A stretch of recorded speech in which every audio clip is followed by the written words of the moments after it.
पितृ, जब शंकर भगवान को जल चढ़ाया जाता है 16 श्राद्ध पक्ष में, 16 दिन श्राद्ध के जब हम भगवान शंकर को जल समर्पित करते हैं तो उसका भाग हमारे पितरों को प्राप्त है।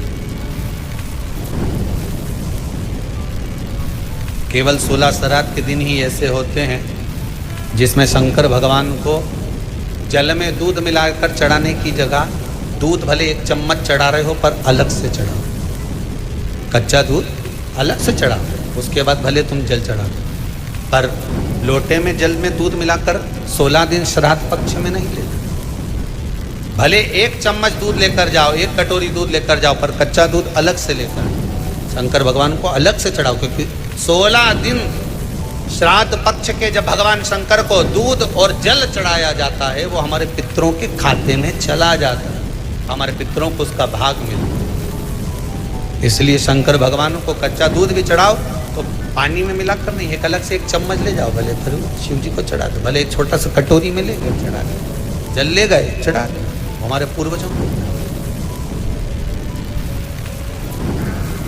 क्या करना चाहिए अगर पितृदोष है और उससे निवारण करना है, शांति पाना है, तो क्या करना होगा? उसका एक ही तरीका महाराज, अमावस्या के 1 दिन पहले 14 के दिन पीपल के 7 पत्ते लीजिए और 7 पत्ते पर शंकर का नाम ओम नमः शिवाय लाल चंदन से लिख दीजिए। 7 पत्ते पर लिखकर उसको मौली, जैसे हमने भी बंदरबान बनते ना, वैसे मौली की बंदरबान बन लीजिए, घर के मुख्य दरवाजे पर लगा दीजिए। कौन से दिन? अमावस्या के 1 दिन पहले 14। अमावस्या के दिन दोपहर के 12 बजे उस बंदरवाल को खोल लीजिए, दूध की कटोरी कच्चे दूध की हाथ में ले लीजिए और पत्ते का, पीपल के पत्ते का अग्रभाग उस दूध में डुबो दीजिए और उसको ले जाकर पीपल के पेड़ के नीचे ऐसा कैसा ही विसर्जन कर दीजिए, कटोरी वापस लेकर आ जाइए।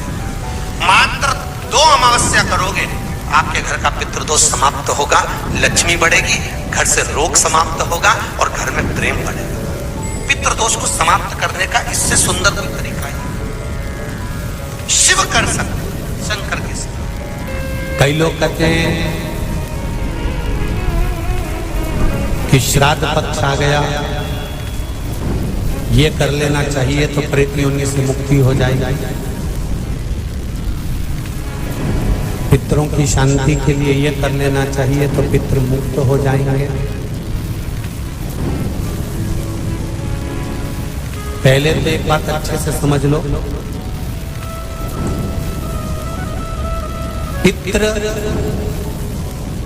मुक्त नहीं होते, उनकी शांति होती। क्या होती है? जम के बोलो जरा। उनकी शांति होती है। जब आप किसी तीर्थ में स्नान कर रहे हो, जब आप किसी तीर्थ में हो, स्नान कर रहे हो, पुण्य कर रहे हो, सत्कर्म कर रहे हो, भजन कर रहे हो, कीर्तन कर रहे हो, मंत्र जाप कर रहे हो, तो उसका एक अंश, एक भाग हमारे पूर्वजों के खाते में, हमारे पितरों के खाते में जाता है, उनके खाते में पहुंचता है, ये निश्चित। आपने किसी ब्राह्मण को भोजन कराया, भले अपने पितरों के निमित्त नहीं जिमाया, कोई ब्राह्मण को 1 गिलास पानी पिलाया, भले अपने पितरों के निमित्त नहीं पिलाया, पर आपका एक अंश उसके खाते में चला जाए, उससे क्या होगा? पितरों की शांति। और समझ लो, गया जी में पिंडदान कर देने से क्या पितृ मुक्त हो जाते हैं? बद्रीनाथ जाकर कपाल क्रिया करने से क्या पितृ मुक्त हो जाते हैं?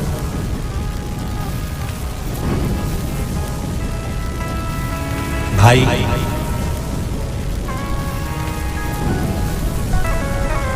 गया जी जाना तो वहां के पंडा जी से पूछना, हम यहाँ पिंडदान कर देंगे तो क्या वो मुक्त तो हो गए? पंडा जी कहेंगे आप अपने पूर्वजों को गया का पिंड देकर, उनका पिंडदान कर कर आप उनको भगवान विष्णु के चरणारविंद में छोड़ गए।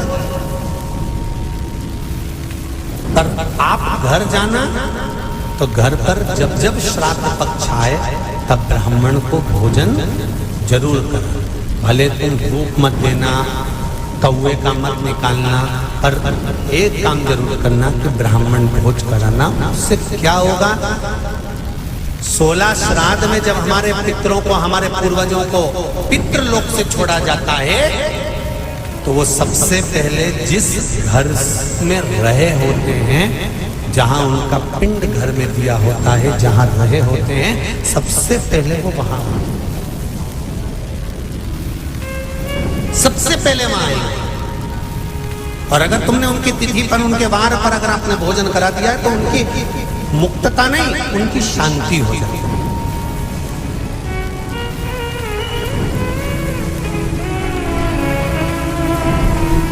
पितरों की मुक्ति कैसे है? उनकी मुक्तता कैसे है? प्रेत योनि की मुक्तता कैसे है?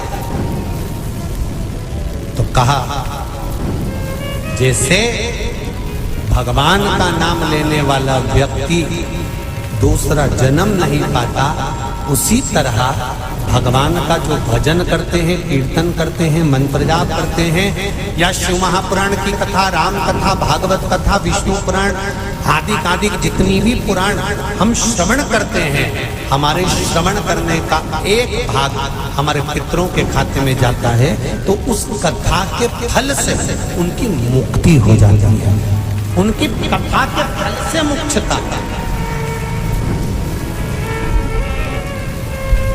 प्रेत योनि से मुक्त हो गया धुंधकारी, बिंदुक प्रेत योनि से मुक्त हो गया। काय से हुआ? शंकर का स्मरण, शिव महापुराण की कथा का रसतत्व प्रेरण, राम कथा, भागवत कथा का मात्र स्मरण, उससे मुक्त। क्यों दी जाता है कौवा को भोजन? श्राद्ध पक्ष में कौवे को भोजन क्यों दिया जाता है? क्यों छत पर ले जाकर रोटी का टुकड़ा डालते?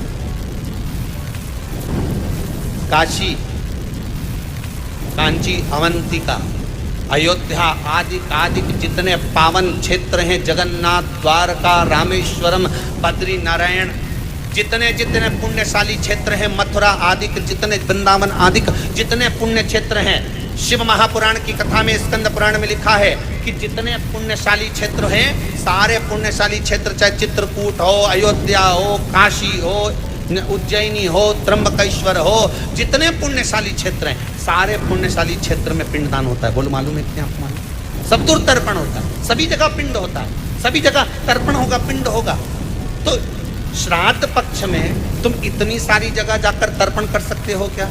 जम के बोलिए, नहीं कर सकते। इतनी सारी जगह जाकर पुण्य कर सकते हो क्या? नहीं कर सकते। इतनी सारी जगह जाकर तुम ब्राह्मण को भोजन करा सकते हो क्या? नहीं। इतनी सारी जगह जाकर ना पिंड दे सकते, ना तर्पण कर सकते, ना पुण्य कर सकते। अब ये 16 दिन में इतने तीर्थ कितने, हजारों में तीर्थ, इतने तीर्थ में जाकर कहाँ पुण्य करोगे, कहाँ पिंड दोगे? तो उसका एक निर्णय निकाल दिया कि पितरों के देवता आर्यमा कौवे पर बैठते हैं। काय पे बैठते हैं? कौवे। तो एक काम करो, जब हम पितरों के देवता आर्यमा कौवे पर बैठकर पितृलोक से 16 दिन जब भ्रमण के लिए निकलते हैं तो घूमते हैं, तो क्यों ना एक काम करें कि कौवे के लिए भोजन छत पे डाल दें। हमारे छत का कौवा जब अन्न का भाग ग्रहण करेगा, पितरों के देवता को बिठाकर जब घूमने के लिए निकलेगा, तो जहाँ जहाँ घूमने जाएगा, जब जब बीच में कोई तीर्थ पड़ जाएगा, तो वहाँ के पिंडदान का फल हमको मिल जाएगा। इसलिए कौवे को भोजन कराया जाए। एक कौन सी सब्जी होती है जो पितृपक्ष में ब्राह्मण को भोजन कराते समय नहीं बनाई जाती? एक तो कुमड़ा, दूसरा पत्ता गोभी, जो बंद गोभी होती है ना, वो बंद गोभी जो होती है ना, पत्ता पत्ता वाली, उसकी भी सब्जी पितरों के ब्राह्मण अगर भोजन करता है तो उसमें नहीं बनाई जाती। एक कुमड़ा, ये जो पेठा बनता है ना कुमड़ा का, ये भी श्राद्ध पक्ष में नहीं खिलाया जाता। मारो बुरा कोला पेड़ा बोलते, क्या बोलते हैं उसको, श्राद्ध पक्ष में उसको भोजन में नहीं दिया जाता। ब्राह्मण के भोजन, मानो ब्राह्मण के भोजन में श्राद्ध पक्ष में सबसे ज्यादा जरूरी है दूध की खीर, दूसरा तुरई या गिलकी का भोजन, या तो सब्जी बनाओ या भजिया बनाओ, कुछ भी बनाओ। तीसरा मांस की दाल का भोजन, उड़द की दाल का भोजन। उड़द की दाल का या तो दही बड़ा बना लो, इमरती बना लो, या फिर बड़ा बना लो, या पकोड़ा बना लो, पर उसका भोजन होना जरूरी है। 3 भाग दूध का भोजन आहूतों के हिस्से में चले जाता है, गिलकी और तुरई का भोजन पितरों के हिस्से में चले जाता है, मांस की दाल का भोजन, उड़द की दाल का भोजन प्रेतों के हिस्से में चले जाता है। इसलिए ये 3 भाग का भोजन ब्राह्मण जब श्राद्ध पक्ष का भोजन करे तो उसमें बनाना जरूरी।